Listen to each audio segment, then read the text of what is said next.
Hello all. So మేము తిరుపతికి start అవుతున్నాము. ప్యాకింగ్ అంతా కంప్లీట్ అయింది అండ్ నేను ఇలా రెడీ అయిపోయాను.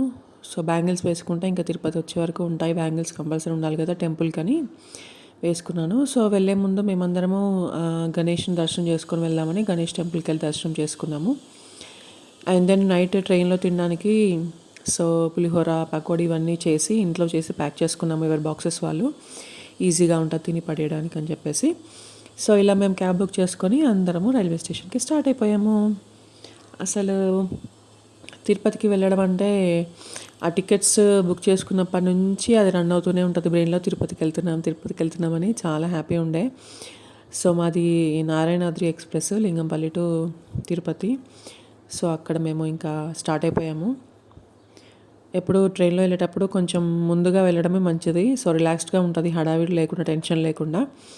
సో మేము వెళ్ళేటప్పుడు బుక్ చేసుకున్నప్పుడు మాకు one side lower and upper births వచ్చాయి, అటు రెండు ఇటు రెండు. And side lower and upper వచ్చాయి. మిడిల్ బెర్త్ మాత్రం వేరే వాళ్ళకి వచ్చింది. సో చూడాలి ఎవరు వస్తారో అని చెప్పి మేము ఇంకా కూర్చున్నాం అలాగా.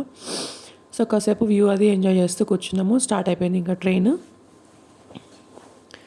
అసలు చాలా ఇయర్స్ అయిపోయింది నేను పిల్లలు ట్రైన్ జర్నీ చేసి, అందుకే పిల్లలు చాలా ఎక్సైటెడ్ ఉండే. అసలు ఇంకా మేము వెళ్ళే దారిలో ఒకటి గణేష్ నిమజ్జనము కూడా చూసామన్నమాట స్టార్ట్ అయ్యేటప్పుడు. సో మంచి సైన్ లాగా అనిపించింది.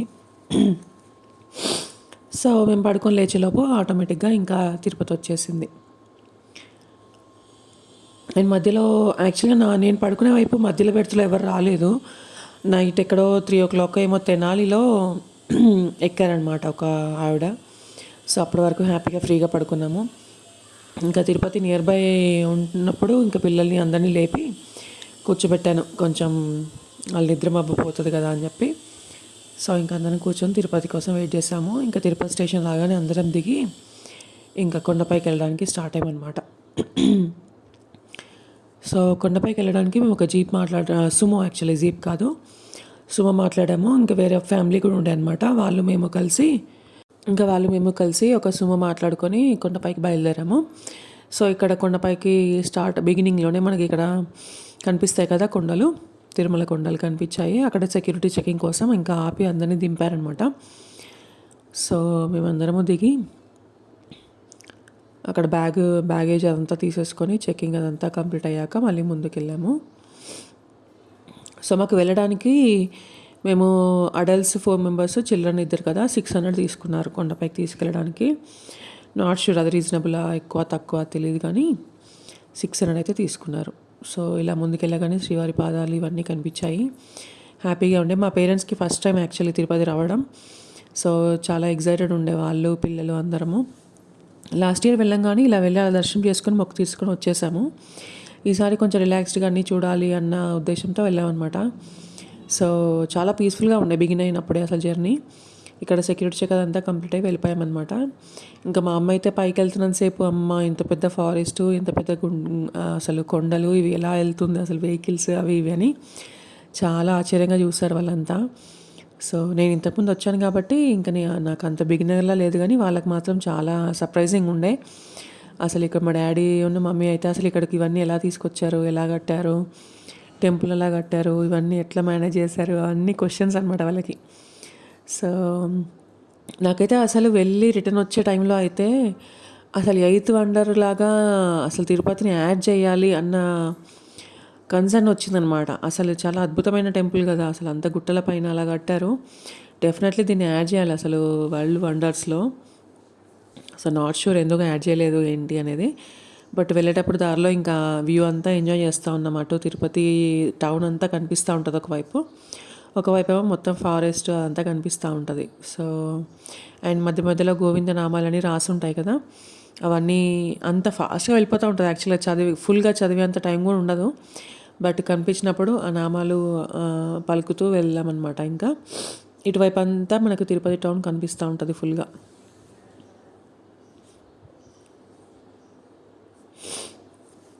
సో ఇంకా వెళ్ళగానే మేము రూమ్స్ కోసమని అక్కడ ఇక్కడ తిరిగి ఫైనల్లీ మాకు వికాస్లో దొరికాయి రూమ్స్. సో అక్కడ నుంచి వెహికల్ మాట్లాడుకొని మాకు యాక్చువల్గా స్పెషల్ దర్శనం టికెట్స్ ఉన్నాయి, ట్రైన్ టికెట్స్ బుక్ అయ్యాయి కానీ రూమ్ దొరకలేదు. సో తర్వాత మాకు ఇక్కడికి వచ్చాక తీసుకున్నాం అనమాట. ఇంకా వికాస్లో దొరికితే వెహికల్ మాట్లాడుకొని వికాస్ దగ్గరికి వెళ్ళాము. మాకు స్పెషల్ దర్శనం టికెట్స్ బుక్ చేసుకున్న తర్వాత మళ్ళీ ఇది విఐపి బ్రేక్ దర్శనానికి కూడా దొరికాయన్నమాట లక్కీగా. బట్ మేము మార్నింగే దిగాం కాబట్టి 2 యూటిలైజ్ చేసుకునే టైం ఉంటుంది కాబట్టి 2 ప్లాన్ చేద్దాం అనుకున్నాము. సో ముందైతే వికాస్కి వెళ్ళిపోయి ఇదండి రూమ్స్ అయితే బాగున్నాయండి. ఫ్రెష్గా నీట్గా అన్ని వాటర్ సప్లై అంతా బాగుంది. సో మేము ఫ్రెష్ అయిపోయాము. ఇంకా ఫస్ట్ మా అమ్మ నాన్న ఇంకా మా హస్బెండ్ తల్లినీళ్ళు ఇచ్చేది ఉంది. సో వాళ్ళు ఫ్రెష్ అయ్యి వాళ్ళు తల్లినీళ్ళు వచ్చేసరికి మేము రెడీ అవుతాం పిల్లలు నేను అని అనుకున్నాం అనమాట. వాళ్ళు వెళ్ళిపోయారు ఇంకా గుండు చేయించుకోవడానికి. మేము మాత్రం ఇంకా ఫ్రెష్ అయ్యి రెడీ అయ్యాక ఇంకా వాళ్ళు వచ్చాక మళ్ళీ స్నానం చేశాక మళ్ళీ అందరం కలిసి వెళ్తాం అనమాట. సో ఇది మా అవుట్ఫిట్ అండి ఫస్ట్ డే దర్శనానికి. స్పెషల్ దర్శనం 2 o'clockకి. సో నేనైతే ఇట్లా ఎథనిక్ వేర్ వేసుకున్నాను. పిల్లలు కూడా మంచిగా ఇవి వేసుకున్నారు. కంఫర్టబుల్ ఉంటుంది అండ్ డే అంతా స్పెండ్ చేయడానికి ఈజీగా ఉండేలాగా వేయాలి ఎప్పుడు పిల్లలకి, సో దట్ వాళ్ళు అంతా క్రాంకీగా ఉండరు ఇంకా. సో ఇంకా వాళ్ళు కూడా తలనీలాలు ఇచ్చేసి వచ్చాక వాళ్ళు ఫ్రెష్ అయ్యాక ఇంకా మేము బయలుదేరాం దర్శనంకి. సో ఇక్కడ మాడవీధిలోకి రాగానే ఇంకా మొత్తం పాజిటివ్ వైబ్ వచ్చేస్తుంది మనకి. ఆ తిరుపతి వైబ్ హ్యాపీనెస్ అంతా వచ్చేస్తుంది. పెద్ద పెద్ద ముగ్గులు వేసి ఉంటాయి. అసలు మాడవీధులు అనేవి చాలా స్పెషల్ యాక్చువల్గా. సో ఫస్ట్ మనం తిరుపతి వెంకన్న స్వామిని దర్శనం చేసుకునే ముందు వరాహస్వామిని దర్శనం చేసుకోవాలి కాబట్టి ముందు అక్కడికి వెళ్ళి దర్శనం చేసుకున్నాము. తర్వాత ఇంకా మేము నడుస్తూ క్యూలోకి వెళ్ళిపోయాము అనమాట 300 దర్శనంకి. సో యాక్చువల్లీ ఇంతకుముందు లాస్ట్ ఇయర్ వెళ్ళినప్పుడు అసలు సెల్ ఫోన్స్ తీసుకెళ్ళలేదు లోపలికి. బట్ ఇప్పుడు మాత్రం ఇంకా క్యూలో కూడా కొంతవరకు తీసుకెళ్ళవచ్చు. అక్కడ మళ్ళీ మధ్యలో మనకి లగేజ్ కలెక్షన్ కౌంటర్ ఉంటుంది అండ్ మొబైల్ కౌంటర్ కూడా ఉంటుంది. అక్కడ ఇచ్చేసి దర్శనానికి వెళ్ళాం అనమాట.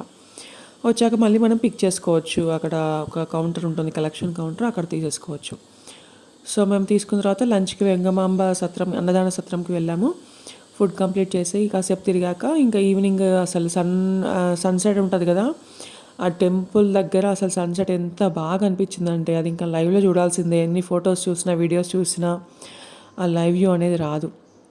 అండ్ ఈవినింగ్ మాడవీధుల్లో కూర్చుని వెయిట్ చేసాము దేవుడి అది ఉంటుంది కదా ఊరేగింపు, దానికోసము. ముందు 2 ఏనుగులు, అసలు మధ్యలో దేవుడు, వెనకాల పల్లకి, అండ్ అది ఒకసారి అంతా తిప్పేసి మళ్ళీ ఒకసారి భక్తుల వైపు కూడా తిప్పి చూపిస్తారు స్వామివారిని, ఉత్సవ విగ్రహాలని. అసలు ఎంత హ్యాపీ అంటే అందరూ గోవిందా గోవిందా అంటుంటే అసలు గూస్ బంప్స్ వస్తాయి. అది డెఫినెట్గా చూడాలి మీరు దర్శనం చేసుకున్నాక. ఈవినింగ్ వరకు నైట్ వరకు అక్కడ మాడవీధుల్లో కూర్చొని అదంతా చూస్తేనే మనకు అది ఫుల్ఫిల్ అయినట్లు లెక్క. సో అసలు చాలా బాగా అనిపించింది. ఇంకా అక్కడ చాలా టెంపుల్స్ ఉన్నాయి యాక్చువల్లీ చూడడానికి. కృష్ణ టెంపుల్ ఉంది, అది కూడా చూసి అక్కడే మనకి మెట్ల పైన కొంచెం ముందుకెళ్తే అక్కడ డిన్నర్ చేయడానికి టిఫిన్ సెంటర్స్ అవన్నీ ఉన్నాయి. అక్కడ రావి చెట్టు కింద సిట్టింగ్ ఏర్పాటు చేశారనమాట వాళ్ళు. అక్కడ కూర్చొని తింటే అసలు ఆ ఫీలింగ్ వేరు.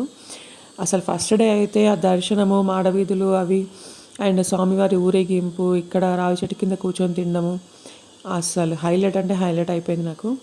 ఇంకా సెకండ్ డే ఎర్లీ మార్నింగ్ దర్శనం కాబట్టి పొద్దున్న ఈ శారీ అవుట్ఫిట్ సెలెక్ట్ చేసుకున్నాను నేను. ఎందుకంటే వీఐపీ బ్రేక్ దర్శనానికి మనము చాలా దగ్గరికి వెళ్తాము స్వామివారికి, 2 గడపల వరకు, ఇంకా 2 గడపల దూరంలోనే ఉంటారు స్వామివారు. సో ఇంకా అందరం రెడీ అయిపోయి మళ్ళీ వెహికల్ మాట్లాడుకొని దీనికి మనం వైకుంఠం క్యూ కాంప్లెక్స్ దగ్గరికి వెళ్ళాలన్నమాట. చాలా లాంగ్ ఉంటుంది. సో అక్కడికి వెళ్ళామన్నమాట ఇంకా వెహికల్ తీసుకొని. అసలు స్పెషల్ టికెట్ దర్శనం ఇది. విఐపీ బ్రేక్ దర్శనం తక్కువ మంది ఉంటారేమో అనుకున్నాం కానీ దానికే చాలా ఎక్కువ మంది ఉన్నారు యాక్చువల్గా. సో అంటే ఎక్కువ టైం పట్టలేదు బట్ చాలామంది ఉన్నారు. సో ఇంకా అక్కడ వైకుంఠం క్యూ కాంప్లెక్స్ దగ్గర దింపేశారు వెహికల్. ఇంకా అక్కడ నుంచి మేము అసలు ఫోన్స్ తీసుకెళ్ళలేదు యాక్చువల్గా సెకండ్ డే. ఎందుకంటే గర్భగుడికి అది లోపలికి వెళ్తాం కదా, ఇంకా మళ్ళీ టైం వేస్ట్ అవుతుంది అవన్నీ ఫోన్స్ కలెక్ట్ చేయడానికి దానికని. సో అందుకే ఫొటోస్ తీసుకున్నాం అక్కడ కెమెరా తన దగ్గర. తర్వాత దర్శనం అవ్వగానే ఇమీడియట్గా మేము వెంగమాంబ సత్రంకి వెళ్ళి టిఫిన్ చేసాము. అక్కడ బ్రేక్ఫాస్ట్కి ఉప్మా అండ్ పల్లి చట్నీ సాంబార్ పెట్టారు, బాగున్నాయి, నెయ్యితో చేశారు, బాగున్నాయి. సో అక్కడ మేము ఇంకా టిఫిన్ చేశాక మళ్ళీ రూమ్కి వెళ్ళి మొబైల్స్ అవి తీసుకొని డ్రెస్ చేంజ్ చేసుకొని ఇంకా వచ్చేసాము. వచ్చి లంచ్ మళ్ళీ వెంగమాంబలో చేసాము షాపింగ్ అది కంప్లీట్ అయ్యాక. సో షాపింగ్ అయితే ఈసారి చాలా టైం ఉంది కాబట్టి చాలా చేసాము. బ్యాంగిల్స్, చైన్స్ అవి ఇవి, కార్ డాష్ బోర్డ్లో పెట్టుకోవడానికి వెంకన్న స్వామి నామాలు అవి, శంకు చక్రాలు అవి తీసుకున్నాను. సో అసలు సెకండ్ డే కూడా చాలా బాగా జరిగింది. దర్శనం చాలా బాగా అయింది యాక్చువల్గా. ఫస్ట్ రోజు ఇంకా ముందు నుంచే పంపించేస్తారు కాబట్టి అంత చూసినా కూడా ఫుల్గా చూడలేము స్వామిని. బట్ విఐపి బ్రేక్ దర్శనం మాత్రం చాలా కంప్లీట్గా చూడొచ్చు స్వామిని. చాలా దగ్గర నుంచి చూస్తారు, తక్కువ మంది ఉంటారు. మార్నింగ్ టైంలో అసలు చాలా ప్రశాంతంగా ఉంది. అదంతా షాపింగ్ కంప్లీట్ అయ్యాక ఇంకా మళ్ళీ మేము ట్రైన్ మిస్ అవ్వకుండా తొందరగా వెళ్ళిపోదామని కార్ మాట్లాడుకొని ఇంకా కిందికి వెళ్ళిపోయాము. Actually AC buses, normal buses కూడా ఉంటాయి కొండపై నుంచి కిందికి రావడానికి. బట్ మాకు లగేజ్ ఉంది అండ్ ఆల్మోస్ట్ అంతే అవుతుంది. మాకు 900 తీసుకున్నాడు మొత్తం ఫ్యామిలీకి. సో బస్సెస్ అయినా మేమున్న వికాస్ నుంచి ఆ బస్ స్టాప్కి వెళ్ళాలన్నా మళ్ళీ కార్ మాట్లాడుకొని వెళ్ళాలి.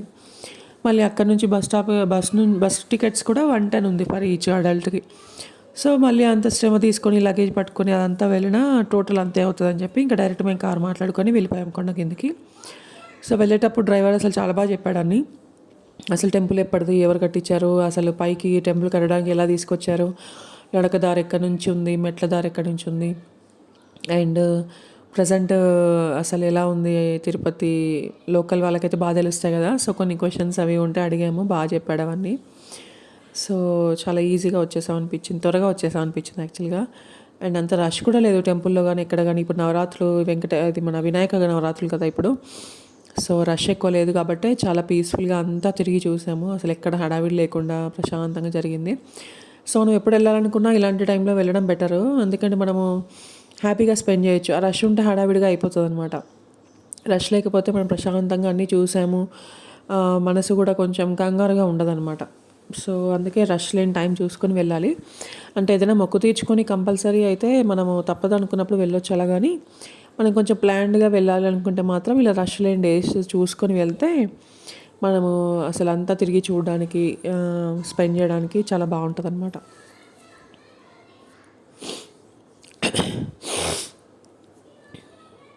సో వచ్చేదారిలో ఇలా వ్యూ చూస్తూ కూర్చున్నాం. ఇంకా మా పిల్లలైతే ఇంకా చాలా తిరిగామన్నమాట. సో వాళ్ళైతే అలసిపోయారు బాగా. ఇంకా నాకు తెలిసి ట్రైన్ ఎక్కగానే ఇంకా పడుకుంటారు ఇంకా అనుకున్నాము.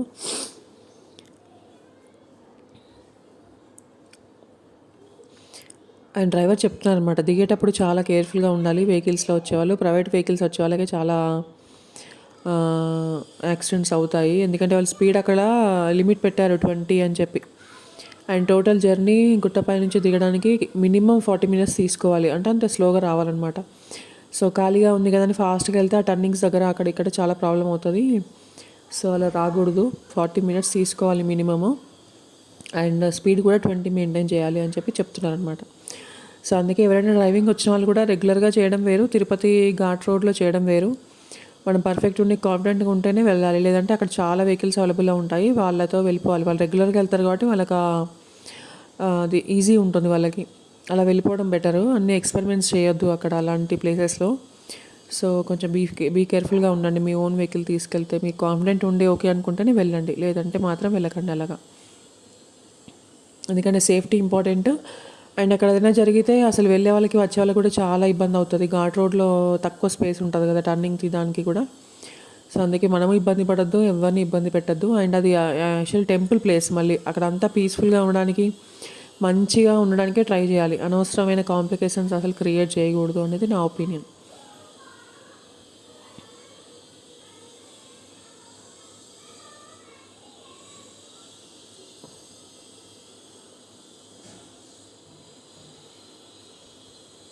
నేనైతే ఇంకా ఫారెస్ట్ చూసి ఇందులో ఎనిమల్స్ ఉంటాయా, ఏమేమి ఉంటాయా అవన్నీ అడిగాను అనమాట.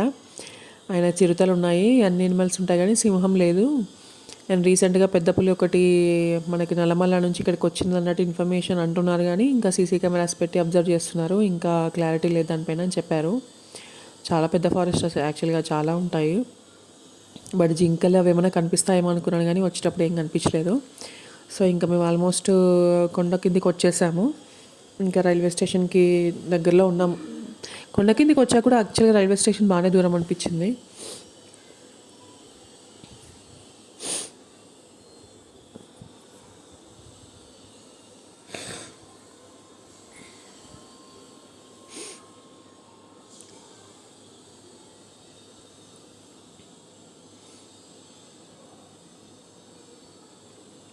గ్రీనరీ అయితే చాలా బాగుందండి తిరుపతిలో. ఎక్కడ కూడా ప్లాస్టిక్ వాడట్లేదు, ప్లాస్టిక్ కవర్స్ వాడట్లేదు.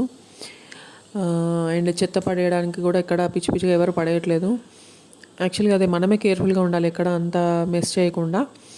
సో మేమైతే ఇంకా రైల్వే స్టేషన్కి వచ్చేసి ట్రైన్ ఎక్కేసాము. ఈసారి వన్ సైడ్ 6 బెర్తులు మాకే బుకింగ్ వచ్చేసాయి. సో హ్యాపీగా అందరం కూర్చున్నాం, ఎవరు వస్తారేమో అన్న టెన్షన్ లేకుండా.